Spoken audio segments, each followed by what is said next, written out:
తనను ఏదో రకంగా జైలుకు పంపాలని ప్రభుత్వం చూస్తోందని మండిపడ్డారు BRS working president KTR. Formula ఈ కేసులో హైకోర్టులో ఏం తీర్పు వస్తుందో చూద్దామన్నారు. అవినీతి లేనప్పుడు కేసు ఎక్కడిదని ఆయన ప్రశ్నించారు. ఏసీబీ ఎఫ్ఐఆర్ తప్పు అని ఆయన తేల్చెప్పారు. ఈ నెల 7న ఈడీ విచారణకు హాజరుపై తమ లాయర్లు నిర్ణయిస్తారని చెప్పారు. ఏసీబీ కేసులో అస్సలు పసలేదన్నారు. తనకు న్యాయస్థానాల మీద నమ్మకం ఉందని, ఫార్ములా ఈ కేసు లొట్టపీసు కేసు అని కుండబద్దలు కొట్టారు. తనపై ఇది ఆరో ప్రయత్నమని, అయినా రేవంత్కు ఏమీ దొరకడం లేదని దుయ్యబట్టారు. ఈ మేరకు తాజా రాజకీయ పరిణామాలపై కేటీఆర్ చిట్చాట్ చేశారు. పలు అంశాలపై తన అభిప్రాయాన్ని కుండబద్దలు కొట్టారు.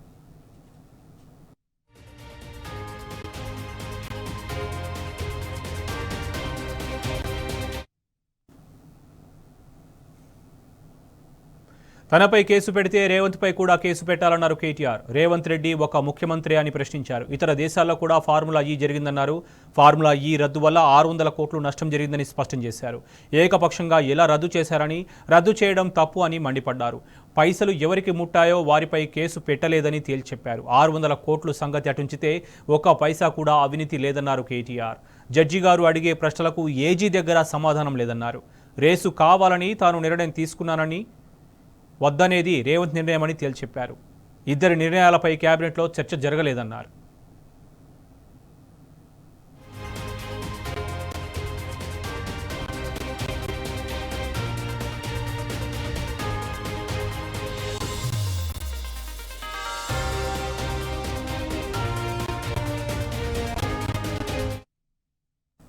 గ్రాడ్యుయేట్ ఎమ్మెల్సీ ఎన్నికల అభ్యర్థిపై నిర్ణయం తీసుకోలేదన్నారు కేటీఆర్. గతంలో ఉద్యమ సమయంలో తామే కొత్త సంప్రదాయం తెచ్చామన్నారు. ప్రతిపక్ష పార్టీ పాత్రను తాము చాలా స్పష్టంగా నిర్వహిస్తామన్నారు.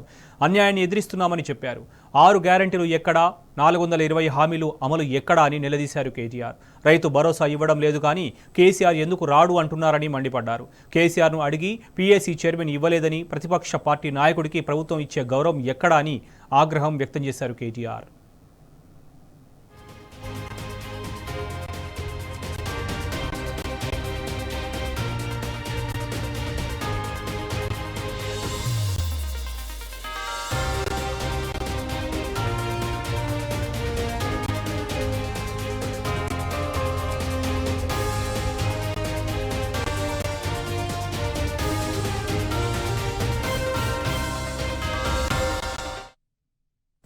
కాటు రీజనల్ రింగ్ రోడ్లో కూడా అవినీతి జరుగుతోందని మాజీ మంత్రి ప్రశాంత్ రెడ్డి చాలా స్పష్టంగానే చెప్పారని గుర్తు చేశారు కేటీఆర్. 12,000 కోట్ల రూపాయల అదనపు భారాన్ని రాష్ట్ర ప్రజలపై మోపుతున్నారని ధ్వజమెత్తారు.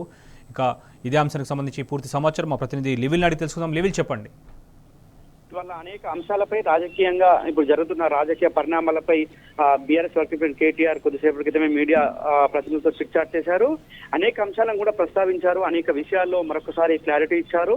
ఏదైతే ఫార్ములా ఈ సంబంధించిన కేసుకు సంబంధించి కూడా ప్రధానంగా బీఆర్ఎస్ వర్కింగ్ ప్రెసిడెంట్ కేటీఆర్ ప్రస్తావించారు. అది పసలేని కేసు, అందులో ఏసీబీ పెట్టిన ఈ సెక్షన్ కూడా పసలేదు, ఇది అందులో అవినీతే జరగలేదని చెప్పేసి అనేక సందర్భాల్లో ప్రభుత్వంలోని పెద్దలే చెప్పారు. కానీ వాళ్ళ కేసు పెట్టి అక్రమంగా కుట్రలు చేస్తున్నది ఈ కాంగ్రెస్ ప్రభుత్వం అని మరొకసారి మండిపడ్డారు. అయితే వాళ్ళ ఏదైతే జడ్జి ఏజీని అడిగిన ప్రశ్నలకు సమాధానం చెప్పలేకపోయారు. నిన్న జరిగిన ఏదైతే ఆర్గ్యుమెంట్స్ కి సంబంధించిన కూడా చెప్పారు.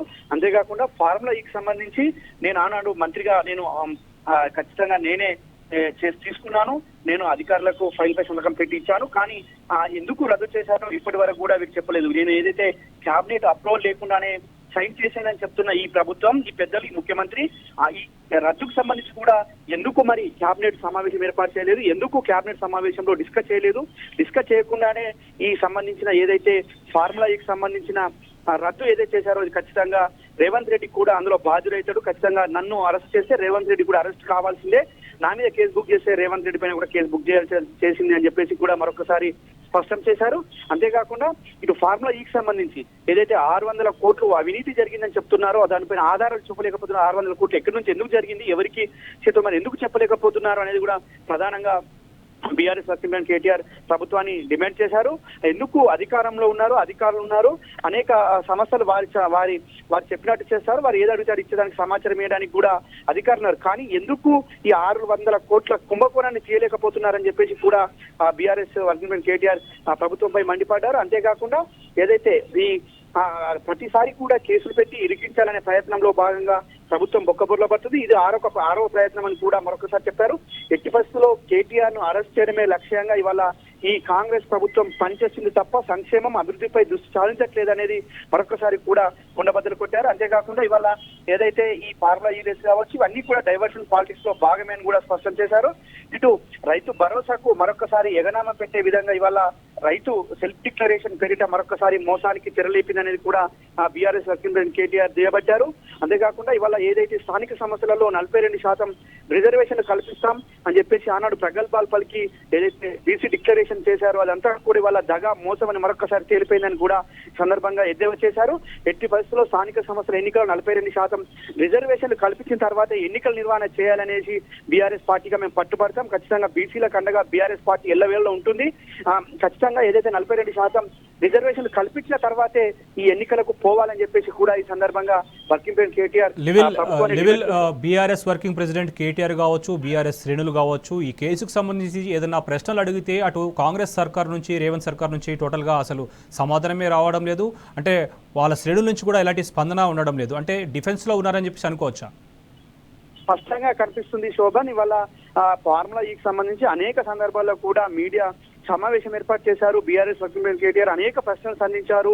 అనేక రకాలుగా వారు అడిగిన ప్రశ్నలకు సమాధానం చెప్తూనే వారికి ప్రశ్నలు సంధించారు. కానీ ఏ ఒక్క మంత్రియో ఏ ఒక్క అధికారో ఎవరైనా మొదట ముఖ్యమంత్రి స్థాయి ఎవరు కూడా దానికి సమాధానం చెప్పేందుకు వారి దగ్గర సమాధానం లేదని చెప్పవచ్చు. వారు సమాధానం చెప్పలేకపోవడం వల్లనే వారు కొంత డైవర్స్ పాలిటిక్స్ చేస్తున్నారు, అటెన్షన్ డైవర్షన్ చేస్తున్నారు అనేది మనం ప్రధానంగా అర్థం చేసుకోవచ్చు. వాళ్ళ ఫార్ములా ఈ సంబంధించి కేసు పైన ఇప్పటి వరకు కూడా ఎవరు కూడా ఇవాళ కేటీఆర్ ఏదైతే సంధించిన ప్రశ్నలు ఉన్నాయో వాటికి సమాధానం చెప్పలేక ఒక్క ఊర్ల పడ్డ విషయం కూడా మనం గుర్తు చేసుకోవాల్సిన అవసరం ఉంది. ఇలా ఫార్ములాకి సంబంధించి గత కొద్ది రోజుల క్రితమే ఆరోపణలు వచ్చిన నేపథ్యంలో BRS working president KTR media సమావేశంలో క్లియర్ ఇన్ఫర్మేషన్ తో ప్రభుత్వానికి ప్రశ్నలు సంధించారు. కానీ వారు ఏ ఒక్క ప్రశ్నకు కూడా సమాధానం చెప్పలేకపోయారు. దాంతోనే మనకు అర్థమవుతుంది ఇలా కాంగ్రెస్ ప్రభుత్వం దగ్గర లెవెల్ కోర్టులకు సంబంధించి కొన్ని ప్రొసీజర్స్ ఉంటాయి, చట్టానికి సంబంధించి కొన్ని ప్రొసీజర్స్ ఉంటాయి. కానీ కాంగ్రెస్ సర్కార్లోని కొంతమంది మంత్రులు మాత్రం కొన్ని లీకులు ఇస్తున్నారు మీడియాకు. ఒకరిద్దరు బీఆర్ఎస్ ముఖ్య నేతలు జైలుకు వెళ్తారని చెప్పేసి అని అక్కడక్కడ సందర్భాల్లో మనం చూసాము. ఇలాంటి లీకులు ఇవ్వడం పట్ల అంటే ఎలాంటి ఉద్దేశానికి దారితీసే అవకాశం ఉంది? ప్రస్తుత రాజకీయ పరిణామాలు ఎటువైపు టర్న్ అయ్యే అవకాశం ఉందంటారు? అసలు ఖచ్చితంగా ఇవాళ కాంగ్రెస్ సంవత్సరం పైన ప్రభుత్వం ఏర్పడి సంవత్సరం పైన అవుతుంది. సంవత్సరం పై నుంచి కూడా ఒక్కసారి కూడా వారు స్పష్టమైన నిర్ణయమో స్పష్టమైన పని చేయడం కనిపించట్లేదు. వారంతా కూడా లీకులతోటే ఒక కాలయాపన చేస్తున్నారు. కంపెనీలతో కాలయాపన, అభివృద్ధి సంక్షేమ కార్యక్రమం కాలయాపన చేస్తే రాజకీయంగా లీకులతోటే వారంతా కూడా సంవత్సర కాలం ఎల్లగట్టారు. ఇవాళ మరొకసారి కూడా లీకులు ఇస్తూనే వారంతా కూడా మీడియా కావచ్చు ఇతర వర్గాలకు లీకులు ఇచ్చి వార్తలు రాయించుకొని దాన్ని ఏదో హైడ్రామా చేసే ప్రయత్నం చేస్తుంది. కానీ ప్రతిసారి కూడా వారి లీకులన్నీ కూడా బోకులే అనేది తెలిపినట్టు కూడా ఇవాళ కొద్దిసేపటి బీఆర్ఎస్ అధినేత బీఆర్ఎస్ వర్కింగ్ ప్రెసిడెంట్ కేటీఆర్ చెప్పారు. అంతేకాకుండా మీడియా కూడా కొంత ఆలోచన చేయాలి, మీడియా కూడా కొంత విశ్లేషణ చేయాలి. ఏది నిజం ఏది అబద్ధం ఒక ముఖ్యమంత్రి స్థాయికి చెప్తే అదొక భగవద్గీతను ఒక ఖురాను ఒక అదో అన్నట్టుగా మీరు వార్తలు వండడం మంచిది కాదు. ఖచ్చితంగా మీరు ప్రజల కోసం ప్రజల పక్షాన వార్తలు రాయాలి, విశ్లేషించాలి. కానీ కాంగ్రెస్ పెద్దలు చెప్తే ఏది పడితే అది రాస్తే కూడా కరెక్ట్ కాదు. ప్రజలకు మేలు చేసే విధంగా మీడియా సంస్థలు కావచ్చు, మీడియా ప్రతినిధులు కావచ్చు వార్తలు రాయాలని చెప్పేసి కూడా స్పష్టం చేశారు. ఇవాళ ఒక లీకులతోటి కాంగ్రెస్ ప్రభుత్వం సంవత్సరం పాటు కాలయాపన చేసింది.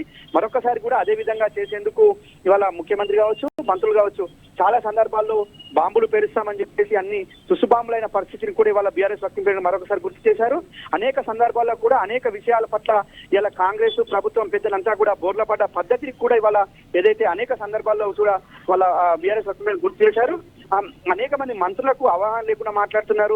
స్వయంగా ఒక మంత్రే ఈ ఫార్ములా ఈకి సంబంధించి అవినీతి జరగలేదు కానీ ప్రాసెస్ లో కొంత పద్ధతి పాటించలేదని చెప్పిన మాటను కూడా వాళ్ళ గుర్తు చేశారంటే ఫార్ములా ఈకి సంబంధించి తలా ఒక మాట మాట్లాడుతున్నారు. ఇటు రుణమాఫీకి సంబంధించి కావచ్చు అనేక అంశాలపైన కూడా ఇవాళ స్పష్టత లేకుండా మాట్లాడుతున్నారు. ఒక పొంతన లేని మాటలు మాట్లాడే పట్ల కూడా బీఆర్ఎస్ వర్కింగ్ ప్రెసిడెంట్ కేటీఆర్ మండిపడ్డారు.